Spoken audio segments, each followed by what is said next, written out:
Okay, so today's going to be a drinking video. Person behind the camera, Monsieur Adam, do you have anything for me to open my beer with? I've got, I think, something a bit of a challenge for you. Okay, that looks heavy. Oh! Alright, so what Adam has given me is a John Cena lunchbox. We've never give up on it. You know what? I'm not going to give up opening my fucking beer. Oh God. Oh, I'm sorry, John. Oh, my thumb. Oh, why? Ow. Ow. Famous amongst his rock and roll peers for the hellacious 40-year assault he launched on his body with drink and drugs, Ozzy Osbourne is once noted to have gotten so drunk that he managed to torpedo a record deal with a little help from his balls. So as it is a drinking video today, we should discuss Ozzy's drinking habits. Yeah, and they are, like, to put it simply, legend within, like, you know, the heavy metal world, because it goes Lemmy, about 14 empty spaces where no one can approach, and then Ozzy fucking Osbourne. And even people like Lemmy and other big dick rock stars would comment on the fact that Ozzy Osbourne was usually the last person standing after a drink and drugs binge. And it was a running joke with his bandmates that he was fucking invincible because he drank enough booze and did enough drugs to outright kill a man and then would still be walking around. And I don't think anything sums up just how resistant to getting all kinds of fucked up on drink and drugs Ozzy was than a comment by Zakk Wylde, one of his guitarists, where he said, Ozzy is harder than King Kong and Godzilla combined. And that's pretty fucking hard. I'm going to guess King Kong can put away a lot of fucking booze. So. Tougher than King Kong and Godzilla combined. And that's not obviously like in a fist fight, that's just in terms of how much drink and drugs you can take. And King Kong and Godzilla are pretty fucking big. Like, they're big boys. They are the biggest of boys. Like, they are mighty chonks. They could drink a hell of a lot of booze. And according to Zakk Wylde, Ozzy could drink them both under the table at the same time. Which is pretty fucking impressive, don't you think? I'd just like the idea of just a round of Jaeger bombs between King Kong, Ozzy Osbourne and Godzilla. I don't think King Kong and Godzilla would drink Jaeger bombs. They drink the Jaeger nuke. Have you heard about this? Right, Yep. So folks at home might not know. A Jaeger bomb, do you want to describe it to the people at home? Jaeger bomb, just a bit of energy drink with a shot of Jägermeister in the middle. Yeah, or any herbal liqueur. Yeah. The Jaeger nuke is a pint of Jägermeister with a shot of energy drink in it. And I'm guessing that he will be able to drink that because there are so many of those like legendary heavy metal just cocktails out there. Yeah. Like we talked before on the channel about Lemmy, and his favourite thing was just Jack Daniels and Coke. Yeah. Which was half a pint of Jack Daniels with a little bit of Coke in it. And one of the things he'd always insist upon for interviews is that he had a bottle of Jack Daniels or vodka, depending on how he felt that day, and so would the interviewer. And if the interviewer could keep up with him, they were allowed to ask him more questions. And if they weren't, he'd cut the interview short and just leave. Because he could pound an entire bottle of vodka or Jack Daniels in half an hour. Because that's how long he got to interview. And if the interviewer similarly managed to get enough, and if the interviewer managed to get a decent enough way through their bottle as well, they'd earn Lemmy's respect and be able to keep talking to him. But it's like, another one is, do you know what Lemmy's drink of choice was before Jack Daniels though, when he was a younger man? Weren't it like special brew and vodka? Yeah, it was a shot of vodka and special brew with some blackcurrant in it, and it's like, oh, it's fucking wounding. And that to me sounds awful, but I think we've all been there, haven't we? Like, we have all had those nights where it's just, this drink is awful and it just puts you on your arse. It just puts you on the back foot the entire night. So in that vein, what's the worst thing you have ever drunk on a night out? So when we were in Budapest, we had this shot, and it's that terrible, I can't even think what it's called. What was it, a liqueur? So It was a liqueur. a Hungarian liqueur? A Hungarian liqueur that was recommended. So sorry, Hungarians. Apparently your famous liqueur, whatever it happens to be called. I'm sure the name of it will be on the bottom of the screen right now. What does it? Describe it to me. Basically, if I just got a shot of Novichok, just that would be nicer than what this drink was. And I had it, put it in my mouth, and just spat it immediately out, and just went no. Right. So I think one of the worst things I've drunk is Baijiu in China, which I believe is rice wine, but it varies in strength, where it can go from like 13-14% all the way up to like 60-70%. And we were out in like a little restaurant, and apparently it's just tradition over there. At the end of a meal, you have some of this Baijiu. And the guy came over and he went, "Oh, Baijiu." I'm like, oh. My mate went to us, and my friend who lives there said, "You have to take it. It's really insulting if you don't." It's not. He knew the guy was fucking with us. And he went, "Well, how strong is it? How strong is it?" "Oh, don't worry, it's wine. It's fine." "Oh, okay then." And he poured, I'd say like 3 shots worth into a glass. I went, how am I supposed to drink it? Oh, you got to do it down in one. And everyone there, all the Chinese, like, down in one, down in one. I was like, oh, okay. Like, it hit my stomach like paint stripper. Yeah. Do you know one of those drinks where it hits your stomach and you can feel it sloshing around? Yeah. You can feel it just like, do you know the adverts for bleach where it shows it cutting through all the dirt and grime in the pipes? It was like that through my fucking intestines. I'm like, oh. I went, let me just have a look at that bottle, like 80%. Oh. I was supposed to do that in one. My friend said, no. And everyone just took a little bit of a sip and all clinked the glasses together. It's like, oh, man. I think one that we've both probably done is a Sheffield speciality, and that is the Chuck Norris. Oh, no. From West Street Live. Yeah. Would you like to describe the Chuck Norris to people? It is, I believe, a strong rum and hot sauce. And that's it, basically. Yep. It's fucking horrendous, isn't it? It's like, oh, God, that always puts me on my ass. And whenever I go out on a night out, if I get offered one of them, I'm done. I'm going home. Yep. But another one that I've had is a Straw 80, which is a drink. Have you had that before? No. It's called that because it's 80%. Jesus. So it's about 20. I think we Americans and British people do it differently. They have proof, we have volume. Yeah. So that is 160 proof. Yeah. So basically almost as strong as alcohol can possibly be. It's effectively medicinal alcohol that you use to like bleach your hands. And we would have one, and the bar we used to go to back in Pontefract, where I used to live, I think it was called the Elephant. And I'm guessing that's because this shop will put an elephant on its fucking ass. It was only allowed to sell you one, because if you had more than one, that was it. And because we were like 18 and had no money, we'd go there, spend the £2 to get one of these, and you are pissed all night. Like I say, it's one of those ones where you drink it and you can taste it all. It doesn't matter how dirty a takeaway you have at the end of the night. When you burp the next day, it's only Straw 80 coming out. It's horrendous. Going back to West Street Live, there's got this other drink which is called I See Dead People. Oh, is that The Walking Dead? Well, it was £5, and I just said I'll have one of them. And you know when they're dusting off the bottles because no one orders it? Oh, God, I hate those ones. And it was like rum, tequila, sambuca, vodka. They just poured it into this glass, handed it to me, and I went, that's too much. Gave it to my mate who necked it. He just saw it off, and I went, Fucking hero. you're going to regret that. And 10 minutes later, we're grinding on a pole. Oh, man. But before we move on, I need to give big shout-outs to my friends who are watching at home, to Buka. Because there are so many nights I've been on where it's just a mate of ours just goes, Buka. People go, Sambuca, which is like aniseed. It's like tar. Yeah. It's so thick. But I don't mind it because I like licorice, I like aniseed. But every time I'm going out, he goes, Buka. And everyone goes, no, thank you, no, thank you. And he'll go, Buka. And he'll come over and he'll just give all of us a shot. I was like, for fuck's sake, why are you doing this to us? And he goes, Buka. I like that, though, when you're out with friends and you have to say one word and everyone knows. Because the one that we always do is town. And everyone just goes, maybe no town. Let's go town later. So yeah, town. There's always that one mate who you don't trust to get around the drinks, and he'll just be sat on Weatherspoons, which is a kind of like pub, has an app. He just orders just like shots of whatever. And then when he just pipes up, I've got rounding, lads. Oh no, what's coming? God. It happened to me the other night. I was out in Corp because I was celebrating a mate coming home for the first time in a long time. And I'm just going up to the bar. So, what do you want? I said, fucking, have a vodka, whatever, mate. And then someone come up behind me, getting a tequila, Karl.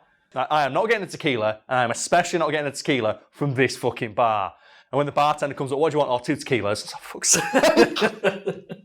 And I woke up the next day, and I just like looked up at the ceiling and said, this is it. It's like, Karl, you're done, mate. This is all you've got. This is your legacy right now. You're going to crawl to that toilet, you're going to vomit up your guts, and then you're going to go home and just cry. You're going to ask your mum to move back in because she can't handle it anymore.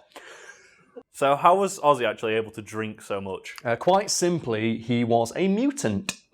Elaborate? I'll try to, and this requires a little bit of explanation, and for some reason, I can't think why, my mind's not going as fast as it normally does, and it's about in 2010, a group of geneticists decided to take Ozzy Osbourne's DNA and sequence it, and these geneticists, when they studied his DNA, found that while he is more predisposed to become addicted to drugs and alcohol, he is able to process it and metabolize it several times faster than an ordinary person, which means that he is effectively able to just process twice, thrice as many drugs as an ordinary person.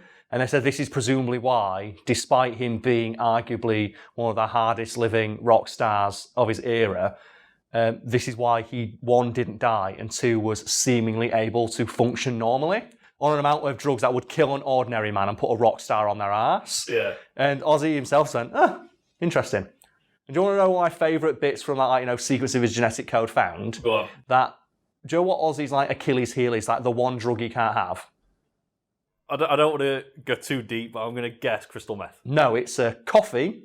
Like caffeine is very, very effective at knocking Ozzy out because his body can't handle caffeine. So it gives him really bad heart palpitations. And marijuana, because he is more likely to experience, hallucinations as a result of it, according to what these geneticists found in his DNA.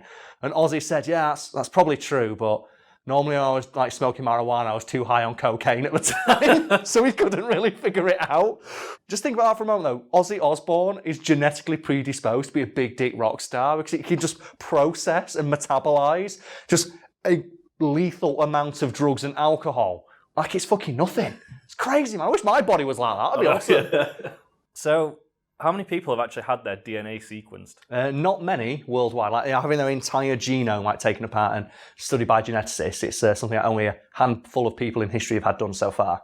And why Ozzy and not some sort of genius or sports star? Yeah, that is a point, isn't it? And someone from ABC asked the geneticist responsible for this news and this the sequence of Ozzy's DNA. Why did you pick Ozzy? He's a very strange pick. Why didn't you pick a genius or, like you said, a sports star, and figure out what made them tick and what made them predisposed for greatness? And they just responded, well, why not Ozzy? Which I'm presuming shut them the fuck up. Shut me up. That reminds me of, maybe they just wanted to meet Ozzy Osbourne. It reminds me a lot of a story about this biologist who studied jellyfish. And the reason he studied jellyfish is because he wanted to meet Frank Zappa. You're probably thinking, jellyfish, Frank Zappa, how the fuck does this work out? Well, this biologist knew that on one occasion, Frank Zappa had said in an interview, I would like nothing more than to be a jellyfish.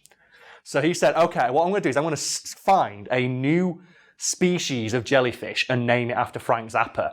So what he did is he went on a research course and went to this university near the sea and spent ages looking for new jellyfish, found a brand new jellyfish that didn't exist anywhere, sent a letter to Frank Zappa saying, I have discovered a new species of jellyfish and would like to name it after you. To which Zappa responded, I would like nothing more than to lend my name to this cool jellyfish. And the guy went to his house and he brought with him the new species of jellyfish that he'd found, talked to Zappa, so he got to meet his idol, his hero. Zappa picked the one that he felt most represented him, and it was named after him. And that to me is fucking brilliant, innit?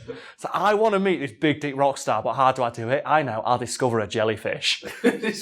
Named it after him. Oh, that's so good. That's a fucking good one, that. So I'm imagining the geneticists are the same way. It's like, we want to meet Ozzy. Yeah. How do we do it? Let's sequence his DNA. And apparently they bugged him about it for ages. And Ozzy was like, I can't be arsed. Until one day he just sat down and he wondered to himself, why am I not dead?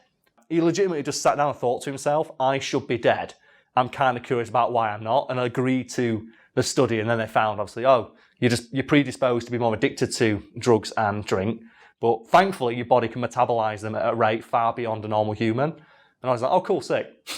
I'm just thinking, one of my favourite Ozzy stories, because I'm a Formula One fan, was when they're on the grid and they interview celebrities and the drivers. Okay. They found Ozzy. And instantly I was like, oh no. No, you just know he's going to do something good. And it's bad when they open the interview with, Ozzy, please don't swear. And then he went through his interview and he was like, the Formula One. And then the interviewer just went, and where are your dogs? And he went, they're at home shitting.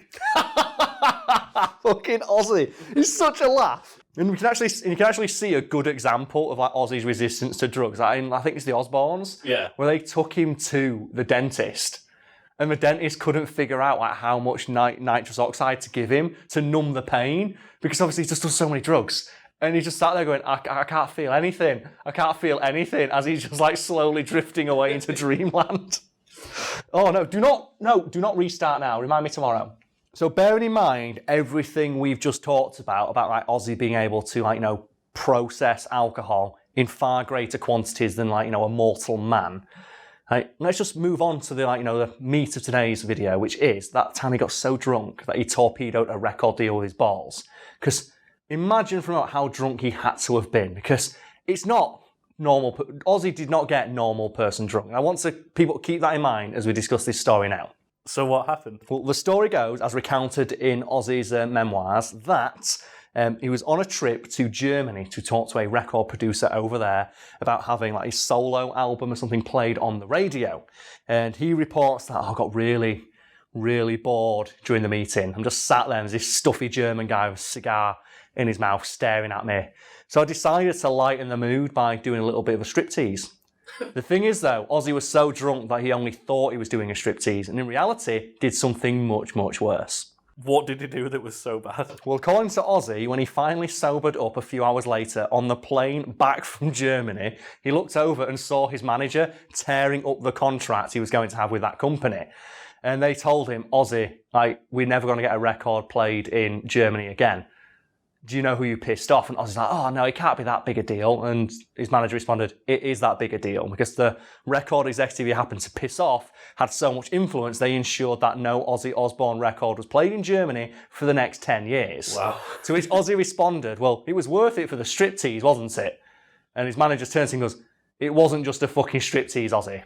And at this point, you're probably on tenterhooks thinking, well, what the fuck did he do? Well, according to his manager, who was sat in the room as it happened, Ozzy stood up on the table, started a striptease, so he remembered that bit well, and then he goose-stepped across the desk towards, like, you know, the record executive, and then he teabagged his wine, and then just stood up and, like, swung his cock in his face, at which point he was asked to leave. And Ozzy at this point started to remember what had happened and said, hang on, I remember it now, but I remember that I didn't put my balls in his wine, I pissed in his wine. Oh. To which his manager said, yes, Ozzy, but that was after you put your balls in them. So he teabagged the guy's wine, if that was my, and then started to piss in his wine glass.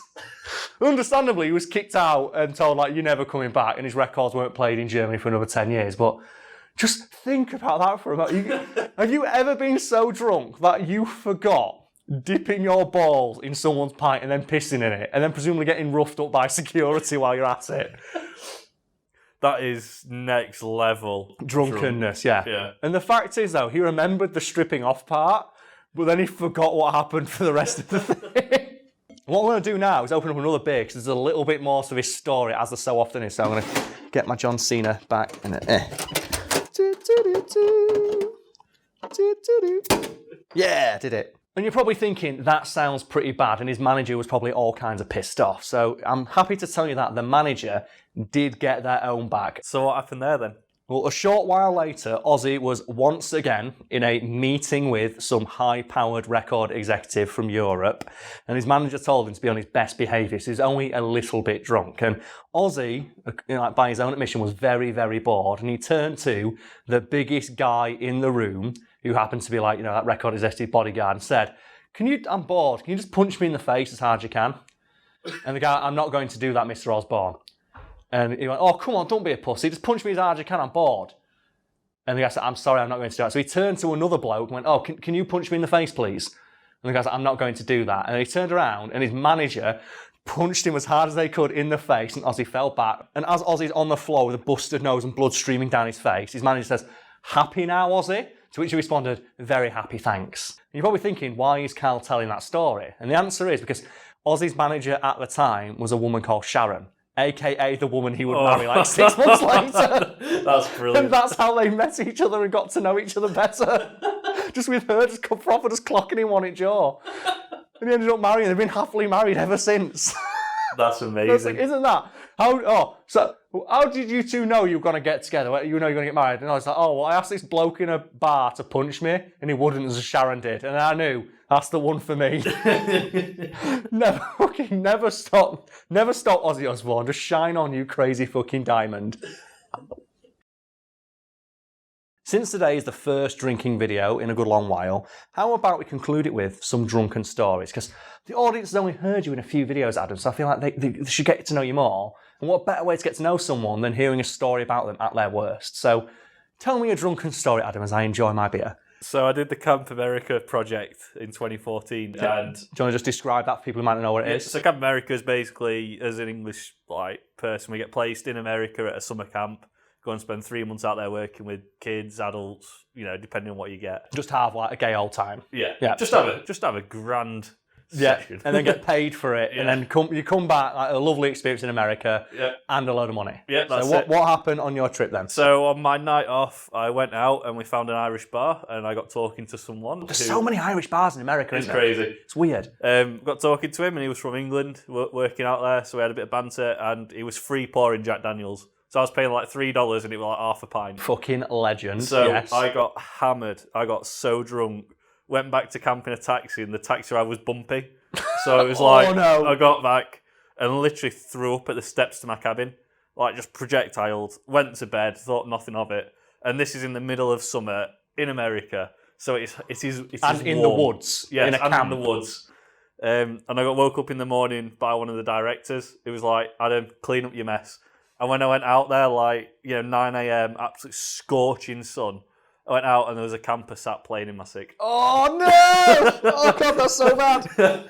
Oh, that's fucking awful. Yeah. Mine's a bit better than that. It was oddly enough, I think I was at West Street Live, and my girlfriend at the time, she worked as a shot girl. Yeah. She's got free drinks. Yeah. It's like fucking free drinks all day. It's rinse-free drinks. And because she's a shot girl, all the the kind of guys who buy shots from shot girls, they're all coming up to her, oh, you're having a drink tonight? And she's getting the drinks from them, then coming over and giving it to me. Yeah. Bearing in mind at the time, I'm like skinny ass, long, flowing hair. So like I'm now, but a bit skinnier. Yeah. And they're just looking at me, they are seething at me. And I'm just having I'm having a grand old time. And they're like, oh, I'm going to go dance with those guys. I'm like, fine, I'm one second you home, I don't get shit. I'm just going to rinse them for free drinks. And I should probably point out at this point, I got so hammered. And I got my girlfriend home. And what happens when you get your girlfriend home and you're drunk? Things start to get a bit hot and heavy. And at this point, I noticed that she's wearing a romper.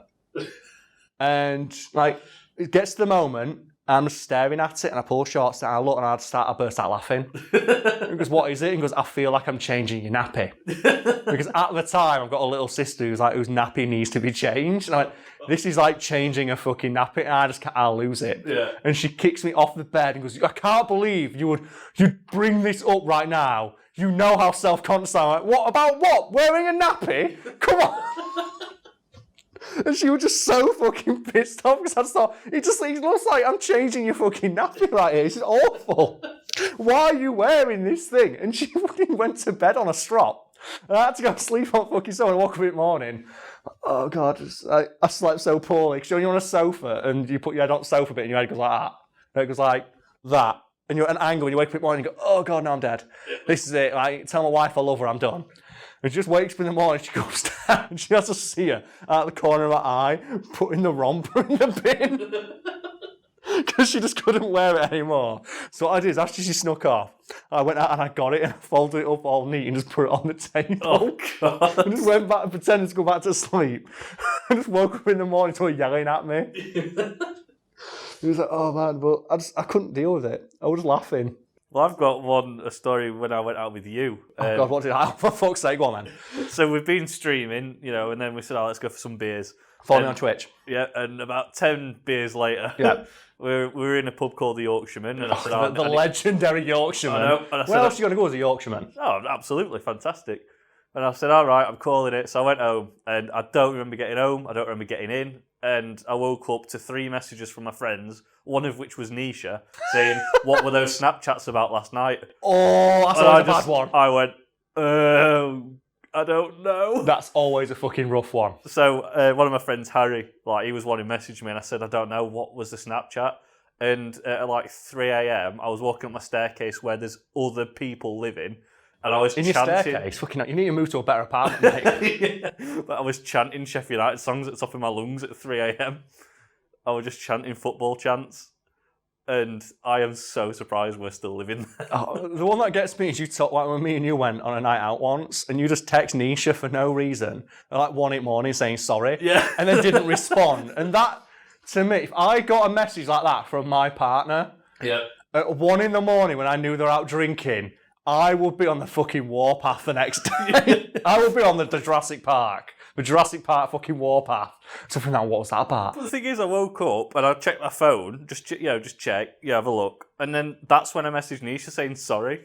And I don't remember doing it or anything. And then I woke up the next morning just to message, why? Just why, full stop. You can't remember why. And I'm just